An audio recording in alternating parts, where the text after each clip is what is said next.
Alle lytter til musik, lige meget om du er til pop, rock, hiphop eller måske jazz. Musik har samlet mennesker lige siden vi boede i huler, men drømmen om at make it big eller blive en rockstjerne blev først rigtig populær i det 20. århundrede, med stjerner som Elvis Presley, The Beatles og ikke mindst Michael Jackson. Med et kæmpe talent og et godt pladeselskab blev Michael Jackson verdens hidtil største popstjerne og et ikonisk navn kendt fra Alaska til Fiji. 30-40 år senere, og nu har musikindustrien ændret sig fuldkommen.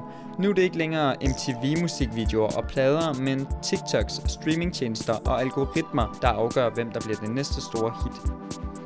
Med gratis programmer som GarageBand, FL Studio og BandLab er musikproduktion blevet mere tilgængelig end nogensinde før, og YouTube-tutorials har gjort det nemmere end nogensinde før at lære. Men er det ensbetydende med, at det er blevet nemmere at bryde igennem? For hvis alle laver musik, hvordan skiller man sig så ud?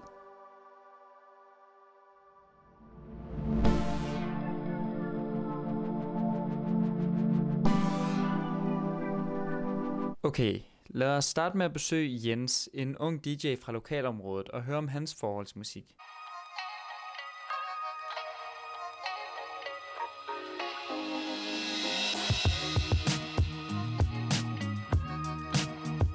Jamen, jeg hedder Jens Enemark. Jeg er DJ, og så producerer jeg selv musik. Ja, det er sådan en fritidshobby.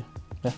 På efterskolen, det musik, vi lyttede til, så var det ligesom, jeg bare fik en tanke om, måske om jeg kunne lave noget af det samme. Ligesom at der er nogen, der kan male billeder, så synes jeg, at musik ligesom er et frirum for mig, hvor jeg kan få lov at være kreativ.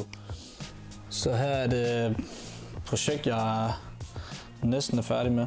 Det handler meget om at finde ud af, hvad for en skala lead-korsene går i, for at man ligesom kan lave bass i den. Så det er et sample, jeg har fundet. Altså noget, som nogen allerede har lavet, og så har så bygget videre på det.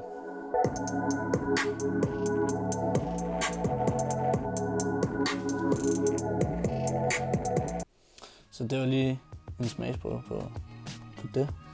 Jeg får min musik ud ved hjælp af SoundCloud og sociale medier.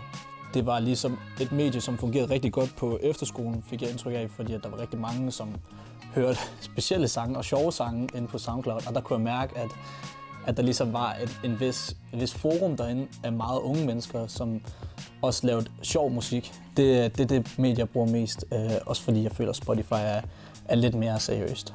Ja. Så Jens udnytter de nye redskaber og bruger platforme som SoundCloud til at dele sin musik med verden. Men der er mange måder at nå sit publikum på, for eksempel igennem live-koncerter. Lad os tage til Asserballe for at besøge et band, der kalder sig selv for Askeladen.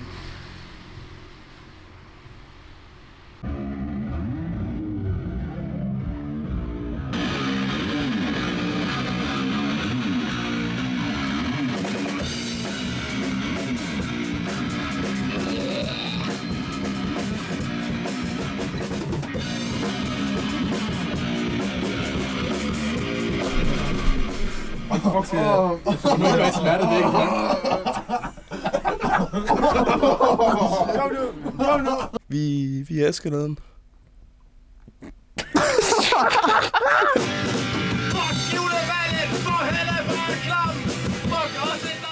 Okay.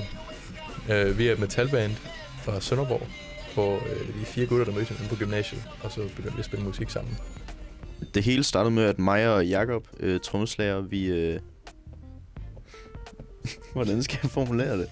Vi spiller begge to hver vores instrumenter og hørte om hinanden, der spillede, og så fandt vi sammen og prøvede at jamme lidt. Og så kom de andre efterhånden. Bagtrop. Ja. Altså det er helt klart koncerterne, der giver mest ud af det. Det kan vi se på mange måder. Fordi der er ligesom til koncerter, man lever et mark på sine fans, der hører en. Nye fans og ja, fans, der har været et længere stykke tid. Altså det hjælper helt klart også, at hvis man har en lokal venue, man kan spille på, så man fanger lidt nogen fra den målgruppe, man gerne vil fange i området også, fordi ordet spreder sig meget hurtigt. Altså hvis man møder en fra sit lokalområde, så har man lidt større tilbøjelighed til at sige det videre til folk, end hvis man finder en eller anden sej musiker i København for eksempel. Vi har et lokalt ungdomshus, der hedder Mejeriet, hvor de hoster sådan noget open stage, eller bare en gang imellem nogle koncerter, hvor vi har spillet ind imellem. Mit navn er Jenny. My name's Sam. I'm the manager here at Open Stage at Mejeriet, the one in charge of the event. Jeg er host her og hjælper med alt det praktiske.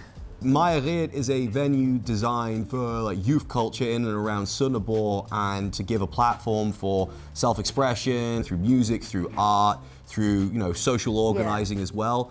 And so it offers all those things. That's kind of why we work here, to make sure it keeps on going. Blossoming the youth here. Exactly. You want to do this in English now, don't you? 'Cause you just But I can't. Det er svært for mig sådan at skifte. It's a place for the youth, led by the youth, and that's why it's my place here to kind of take a step back and make sure to give a platform for a lot of these young people coming through, and great sparks like Jenny and all the other bands we have coming in. Ja. Der er ikke nogen begrænsninger her. Altså, der er plads til alle, og vi åbner vores arme til alle. The reason we offer free music events is because we want to make sure everyone has the chance to get in. Students aren't made of money at the end of the day, and we need to make sure it's there too. And we're so lucky to have this opportunity to offer free live music, and I think that's what brings people in. Det her, det er musikstudiet nede på Mejeriet. Det var jeg med til at bygge for 2 år siden, men vi har faktisk noget ret nice udstyr her. Og der er også okay mange, der bruger det. Det er gratis at bruge for unge. Og så længe man bare opfører sig ordentligt, så kan man egentlig få lov til at være hernede. Okay, men lad os så lige gå tilbage til vores oprindelige spørgsmål. For med alle de her nye redskaber og med steder som Mejeriet, er det så egentlig blevet nemmere at bryde igennem den dag i dag? Skal jeg lige starte ud, for jeg føler, at det er nemmere. Jeg tror, man er virkelig heldig ved at være kunstner i Danmark, fordi altså, vi har sådan Naturfonden, Uhørt Festival og Spot Festival, som er villige til at have det her upcoming her.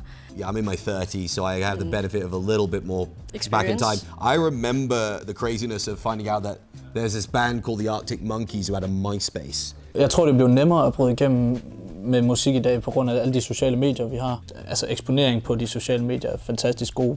Der er jo rigtig mange store artister, som gør brug af at få nogle TikTok'ere til at bruge deres musik i en TikTok. Og det har bare vist sig at have en kæmpe effekt på ens afspilninger, så det er helt klart blevet lettere end før i tiden, hvor man skulle udgive CD'er eller andet i en pladebutik og være heldig, at der er nogen, der kommer forbi og lige ser den. Altså, hvis man kan finde ud af det, så kan man finde ud af det. Ja, jeg føler også bare, der måske, at marketing til en vis grad i nogle tilfælde bliver lidt vigtigere end musikken. På en eller anden måde, hvis du er virkelig god til at markete, så kan du også få en sang ud, og der bliver udbredt i hele verden, som måske bare er sådan lidt mediocre, men du er sindssygt god til at lave marketing. Så det er lidt et konkurrencefelt på en lidt anden måde, end det plejer at være, føler jeg. Altså det er rigtigt, at der er mange, der laver musik. Der er også mange, der laver dårlig musik. Altså der er lige være ærlig. Jeg var i sådan et musikkollektiv. Det var ret nemt. Vi havde lavet 2 singles. Og så var vi inviteret til at spille ned på Natbox. Men det er jo ligesom alt andet. Det er jo med at kende folk, og det er med at være i de rigtige cirkler. Jeg tror helt sikkert, at det er nemmere at lave et stykke musik i dag. Men det gør jo også bare, at der er mange, der laver en masse dårlig musik, tror jeg. Altså, på den måde så tror jeg, det er meget nemmere i dag, end det har været før. Og det er meget mere tilgængeligt. Man skal fandme også være dygtig på den måde. Det tror jeg, det er der udfordring i dag.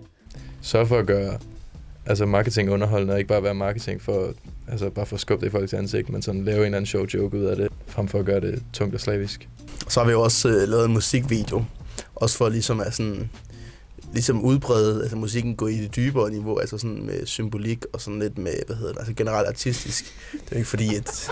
Jeg ved ikke, altså. Hvad er der ikke noget symbolik i den? Okay, der er ikke noget artistisk bag det, det er bare lidt udover. Nej, ved du hvad, det er fint, du tager den, jeg kan det ikke. Fordi Benjamin, han bliver ved med at kigge på mig. I would say where we are right now in Sønderborg, this is the best time to try and make it. Ja, 100%. Denmark, as you said too, is an amazing place for it. It has such respect for the arts and for 100. culture. Yeah. There are sometimes where like rock stars reincarnate on stage a little bit, and it's one of those moments of like, what the fuck am I listening to? And that's the beauty of this place. You don't know what you're gonna stumble on. Det skulle blive nemmere. Enten så skal du være dygtig, så skal du kende de rigtige mennesker. Og hvis du kan begge dele, så er du fucking heldig. Så ja, det tror jeg, det er. Ja. Ja.